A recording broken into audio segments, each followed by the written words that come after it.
Você certamente já ouviu uma pessoa mais velha reclamando do uso da tecnologia atual feito pelos jovens. As frases são mais ou menos assim: o Joãozinho não sai do celular. Na minha época, as pessoas interagiam de verdade. A nova geração está perdida, que só quer saber de telas. Brincadeiras de verdade eram as antigas, não esses videogames. E por aí vai.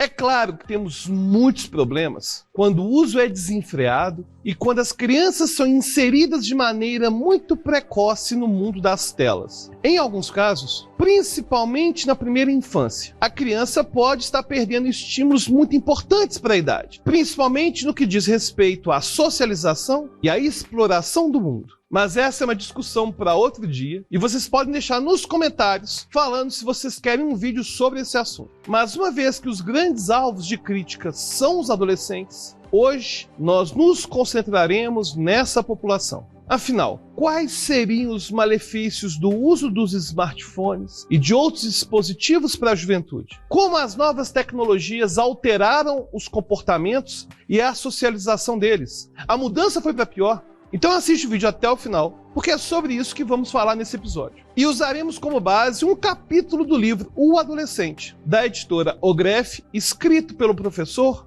Emanuel Querino. Um dos grandes problemas de falarmos sobre o impacto da tecnologia nas nossas vidas é que a evolução tecnológica acontece de maneira mais rápida do que os achados científicos sobre ela. Pense, por exemplo, nas redes sociais. Há alguns anos, o Facebook era a rede social mais utilizada por adolescentes e jovens adultos. E mais tarde, a preferência passou a ser o Instagram. E no momento em que eu gravo esse vídeo, o TikTok está crescendo cada vez mais entre esse público. Aliás, já tem perfil do Como a Mente Funciona no TikTok, hein? Depois tem que seguir. E os exemplos que eu acabei de dar podem estar totalmente obsoletos a depender da época em que você está assistindo esse vídeo. Qualquer pesquisador que tenha tentado investigar as razões pelas quais adolescentes e jovens utilizam essas redes pode ter publicado um artigo no momento em que os resultados já não representavam mais a realidade da internet. Portanto, tenha isso em mente. O que vamos falar aqui é baseado no que sabemos hoje e que na próxima década certamente vai precisar ser atualizado. Mas ok, vamos para a investigação do crescimento em meio às telas e à internet. O primeiro desafio é dos próprios pais dos adolescentes. Por mais interessados ou abertos que sejam, eles não têm precedente algum sobre como lidar com essa situação. O mundo no qual eles cresceram era totalmente diferente e por isso receberam uma criação que, em muitos aspectos, não se aplica a seus filhos hoje. E é aí que nasce um dilema de saber o que ensinar, de que maneira monitorar os adolescentes, ou como identificar os limites do quanto eles podem permitir ou não. Os pais não querem que os filhos cresçam alheios ao mundo digital, já que o uso das novas tecnologias é uma demanda cada vez maior, e nem desejam ver a criança ou o adolescente fora da socialização que os computadores e smartphones propiciam. Mas, ao mesmo tempo, eles sabem que existem riscos devido a pessoas mal intencionadas e ao excesso do uso tecnológico. Portanto, os pais precisam orientar os filhos sobre o que expor e para quem expor, levando em conta aplicativos que eles próprios mal conhecem o funcionamento. Além disso, também deve haver orientação sobre o tipo de conteúdo consumido, já que certos vídeos, postagens e programas podem citar discursos de ódio ou deturpar a visão de mundo de alguém que ainda está formando suas próprias opiniões. Sem contar que muitas das redes sociais têm pornografia disfarçada. Infelizmente, tem muita dancinha no TikTok, no Instagram, que é pornografia disfarçada, que tem foco adolescente, ou até mesmo criança. Aliás, o termo que se costuma utilizar para falar desses conteúdos é soft porn, seria pornografia leve, que apesar de não mostrar realmente as pessoas tendo relação sexual, são conteúdos que estão insinuando e sexualizando o tempo todo. E além de todos esses problemas, existe a dificuldade de mensurar o que caracteriza um uso saudável dessas plataformas. Inclusive, lá no início do canal, fiz um vídeo falando de dilemas das redes, onde a gente aborda esse problema. Quando investigamos sobre a dependência tecnológica, nós encontramos alguns desafios. O primeiro é que a tecnologia é muito ampla. Ela dá acesso a jogos, aplicativos de comida, vídeos de gatinho, sites diversos, pornografia, redes sociais, aplicativos de mensagem. A lista realmente não acaba. Sendo assim, se tentarmos instituir o único parâmetro para diagnóstico de dependência, corremos o risco de não identificar corretamente a realidade de cada caso. Atualmente, o que temos de mais estruturado formalmente são os critérios para a dependência de jogos online da 5ª edição do Manual Diagnóstico e Estatístico de Transtornos Mentais, o DSM-5.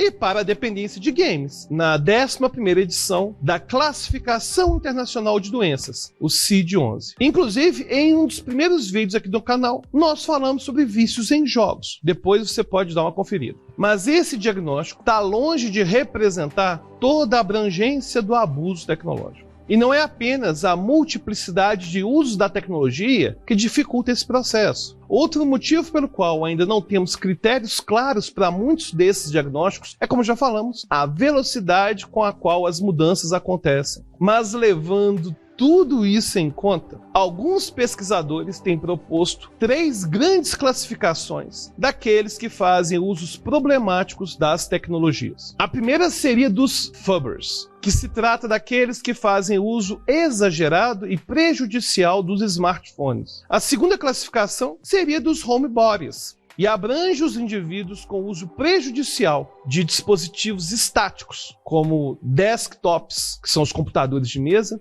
e videogames. E por último, os hikikomori, que tratam-se de indivíduos que abdicam de meses ou anos de contato social devido ao uso excessivo da internet. Essas classificações nos ajudam a investigar algumas especificidades que podem nos ajudar futuramente a pensar em intervenções direcionadas. É claro que ainda há muito o que descrever sobre cada tipo de dependência, já que o vício em jogos é diferente do vício em compras online, que é totalmente diferente do vício em pornografia. Mas estamos dando os primeiros passos para encontrarmos as diferenças essenciais. O lado positivo das investigações dessa área é que o hábito dos usuários é possível de ser rastreado por meio dos dispositivos. Portanto, é possível realizar pesquisas para verificarmos quais tipos de atividades estão associadas com maiores prejuízos diários. Se é o tempo, se é o tipo de aplicativo, tipo de conteúdo, se é o momento do dia e assim por diante. É claro que pesquisas desse tipo são feitas apenas com voluntários que concordem em participar delas,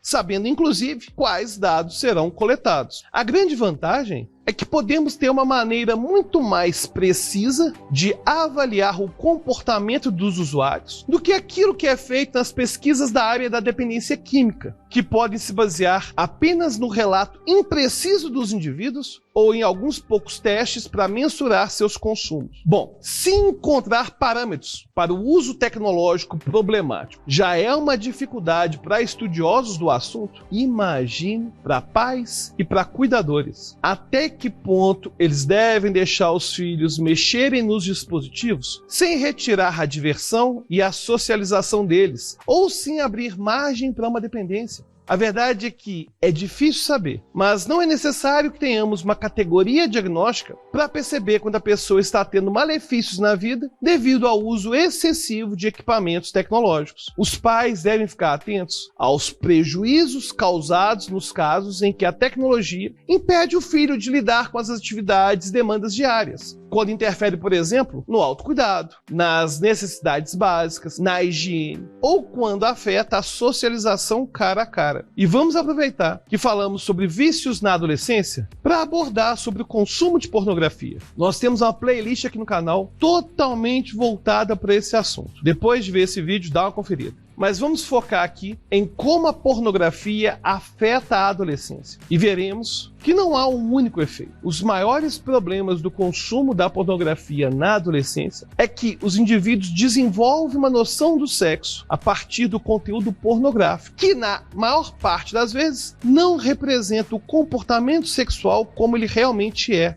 Ou seja, essas pessoas podem crescer com noções sexistas sobre mulheres, podem achar que homem de verdade consegue manter uma ereção por horas pelo tempo que ele quiser, que sexo se resume à penetração, que o parceiro ou parceira só demonstra prazer a partir de gemidos extravagantes, dentre outras distorções. Sem contar com o problema do superestímulo. O jovem, ao ser exposto à pornografia, começa a gerar tolerância. Isso é uma coisa muito absurda, mas realmente acontece. Começa a gerar tolerância em relação ao estímulo sexual. Ou seja, existem jovens que têm problemas de impotência, já fizeram todos os exames, não tem nada fisicamente errado, mas que devido à exposição à pornografia, eles simplesmente não sentem mais atração sexual por pessoas de verdade. Bom, vamos falar agora do outro lado da moeda. Alguns estudos têm demonstrado que o consumo de pornografia poderia deixar alguns jovens mais confiantes na hora de realizar um ato sexual no futuro. De qualquer forma, os adolescentes precisam ser instruídos sobre o potencial risco do consumo excessivo de pornografia, algo que inclusive já falamos em outros vídeos, além de serem alertados sobre os exageros do material pornográfico, que não vão corresponder à vida real. Não são vídeos de educação sexual. É importante ressaltar que o consumo de conteúdo adulto por parte dos jovens não é uma novidade do século XXI. O que aconteceu foi que a disponibilidade aumentou justamente com a facilidade de acesso. Mas a busca por esse tipo de material tendia a acontecer de outras formas no passado.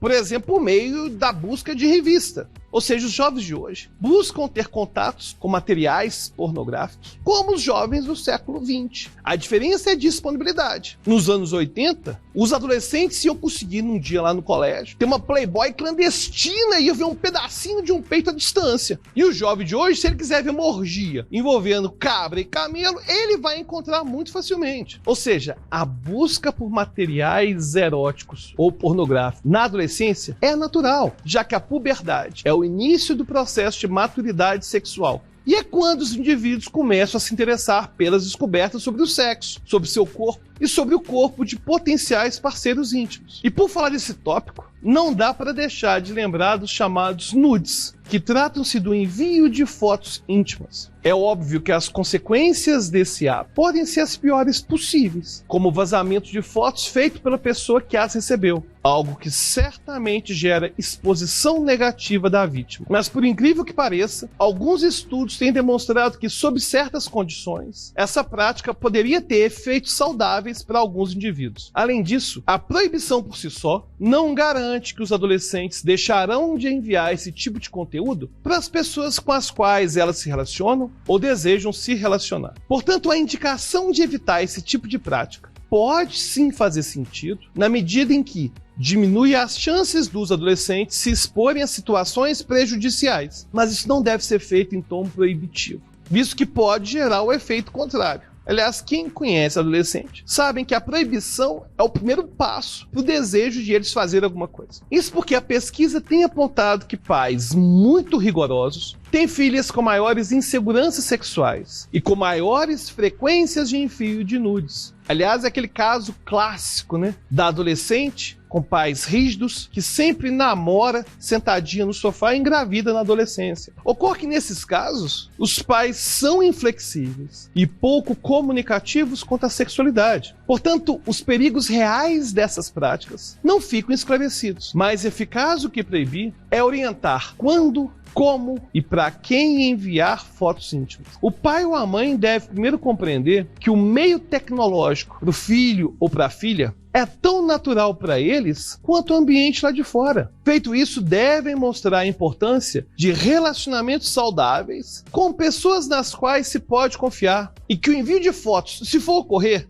não deve ser direcionado para pessoas pouco conhecidas e deve se utilizar de mecanismos que evitem a sua divulgação, a sua propagação. Esse tipo de conversa tende a diminuir tanto as consequências negativas do envio de nudes, quanto a frequência com a qual os adolescentes os enviam. Perceba, portanto, que orientar é diferente de incentivar. E não é apenas a busca por parceiros ou a manutenção do relacionamento que são modificadas pela tecnologia. A busca por socialização é algo essencial para os jovens. E trata-se do nosso último tópico. Conhecer e interagir com pessoas de mesmos interesses é certamente facilitado por meio da tecnologia, mas temos que levar em conta como a socialização e o pertencimento ao grupo estão próximos da maneira como o adolescente define a si próprio. Como já falamos no nosso vídeo sobre o cérebro do adolescente, existe uma sobreposição entre o que os adolescentes pensam sobre si mesmos e o que os adolescentes acreditam que os outros pensam deles. Na interação que é feita presencialmente, o pertencimento ao grupo se faz por meio da forma de falar, de vestir, a forma de se comportar. E a receptividade é um sinal de que o adolescente está, sim, agindo de maneira adequada.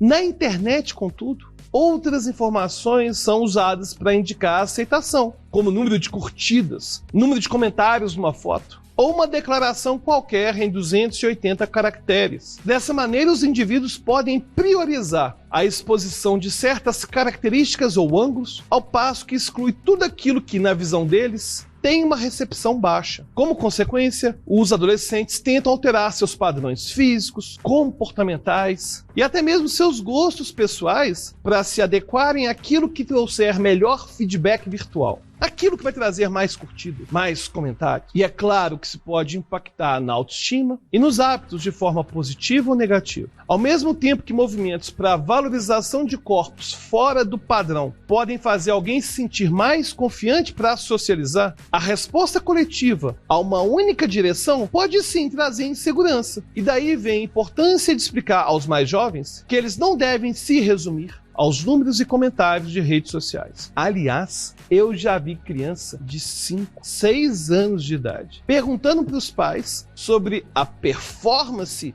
das fotos no Instagram. Já teve comentário? Já teve curtida? Isso é bem assustador. É claro que lidar com os avanços tecnológicos não é fácil, principalmente quando falamos dos impactos negativos em pessoas jovens. Mas na medida em que as evidências surgem, nós podemos reduzir os infortúnios e aumentar os usos responsáveis. Afinal, se tem uma coisa que a gente sabe, é que a tecnologia veio para ficar. E eu queria saber a sua opinião. Qual que é a sua opinião sobre o uso que os jovens fazem das novas tecnologias? Já pensou em debater sobre esse tema diretamente comigo lá no nosso grupo secreto do Telegram? Pois é só virar apoiador, clicando no link da descrição, e a gente se vê lá no grupo exclusivo de apoiadores. E claro, se você quiser sugerir algum vídeo para o canal, é só escrever no campo dos comentários, e até a próxima.